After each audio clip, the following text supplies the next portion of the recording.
విజయవాడలో భారీ traffic jam తో వాహనదారులు తీవ్ర అవస్థలు పడుతున్నారు. చంద్రబాబు ప్రమాణ స్వీకారం నేపథ్యంలో నగరంలో ట్రాఫిక్ ఆంక్షలు విధించారు. ప్రధాన రహదారులను మూసేయడంతో ప్రజలు అష్టకష్టాలు పడ్డారు. గంటల తరబడి ట్రాఫిక్ లో చిక్కుకున్న వాహనదారులు తీవ్ర ఇబ్బంది పడ్డారు.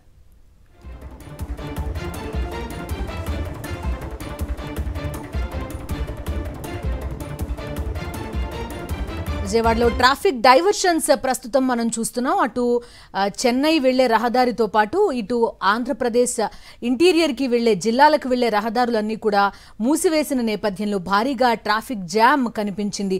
కిలోమీటర్ల మేర ట్రాఫిక్ జామ్ విజయవాడలో కనిపించింది. దీంతో వాహనదారులు తీవ్ర అవస్థలు పడుతున్నారు. ప్రమాణ స్వీకారం నేపథ్యంలో నగరంలో ట్రాఫిక్ ఆంక్షలున్నాయి. ప్రధాన రహదారులన్నింటినీ కూడా మూసేశారు. దీంతో ప్రజలు అష్టకష్టాలు పడ్డారు. గంటల తరబడి ట్రాఫిక్ లో చిక్కుకుపోయారు వాహనదారులు.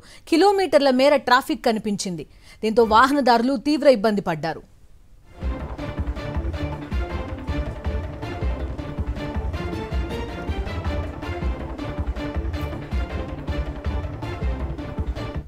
పూర్తి డీటెయిల్స్ అందిస్తారు మా కరెస్పాండెంట్ అమర్ సతీష్ సిద్ధంగా ఉన్నారు. అమర్ సతీష్, చెప్పండి. ఆయన ప్రమాణ స్వీకారానికి ముందే గెలిచిన వెంటనే చెప్పారు, నా కోసం ట్రాఫిక్ ఆపకండి, లేదంటే ఇబ్బంది పెట్టకండి జనాన్ని. అయినా ఎందుకని ఇంతలా ట్రాఫిక్ ఆపేశారు? కిలోమీటర్ల మేర ట్రాఫిక్ ఉన్నట్టుంది.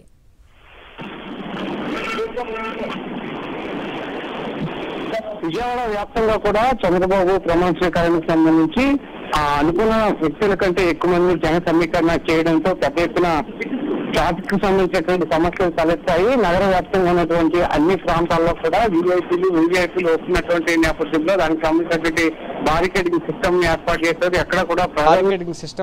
చేశారు. ఎక్కడ కూడా ప్రజలను ఎటు వెళ్ళనివ్వకుండా విజయవాడ నగరంలో ఇబ్బందులకు గురి కావడంతో పాటు ఎక్కడో గన్నవరం అంటే విజయవాడ నగరం నుంచి దాదాపుగా 30 కిలోమీటర్లకు పైగా దూరంలో ఉన్నటువంటి గన్నవరంలో ప్రమాణ స్వీకారం కార్యక్రమం జరుగుతుంటే ఇటు విజయవాడలో పెద్ద ఎత్తున ఆంక్షలు విధించారు. బారికేడింగ్ సిస్టమ్ ద్వారా ప్రజలకు ఇబ్బందులు తలెత్తాయి. అయితే జన సమీకరణ చేయడము, ఎక్కువ మంది ప్రజల మధ్య, ఎక్కువ మంది తెలుగుదేశం పార్టీకి సంబంధించినటువంటి శ్రేణుల మధ్య చంద్రబాబు ప్రమాణ స్వీకార కార్యక్రమం నిర్వహించాలని ఆ పార్టీ నిర్ణయించడం, అందుకు తగ్గట్టుగా ఇతర ప్రాంతాల నుంచి కూడా ప్రజల్ని తరలించడం వల్ల ఈ సమస్య తలెత్తింది. అయితే విజయవాడ నగరంలో మాత్రం పెద్ద ఎత్తున వీవీఐపీలు ఉన్నారు. చంద్రబాబు ప్రమాణ స్వీకార కార్యక్రమంలో పాల్గొనడానికి ఎంతో మంది తరలి వచ్చారు. వారందరికీ కోసం వారికి గ్రీన్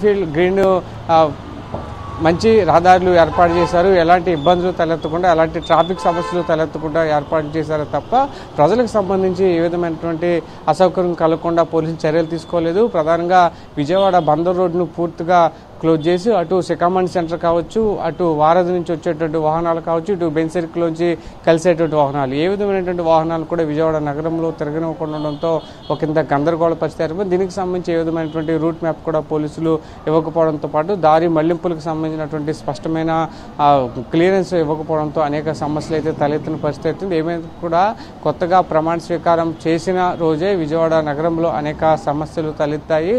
ట్రాఫిక్ సంబంధించి ప్రధానంగా గంటల పాటు కొన్ని అంబులెన్స్లు కూడా నిలిచిపోవడంతో పాటు ఇతర ప్రాంతాల్లో సుదూర ప్రయాణాలు ఉన్న వారు కూడా ఇబ్బందులు ఎదుర్కొన్నారు. అలాగే ఉదయం 6-7 నుంచే ట్రాఫిక్ సంబంధించిన ఆంక్షలు విధించడంతో చంద్రబాబు 11 గంటలకు వస్తున్నారనగా ఇంకా 4-5 గంటల ముందుగా పూర్తిగా ట్రాఫిక్ ను నిలిపివేయడంతో, నియంత్రించడంతో అనేక సమస్యలు ఎదుర్కొన్న ఉద్యోగాలకు వెళ్లేవారు, ఇతర థ్యాంక్ యూ.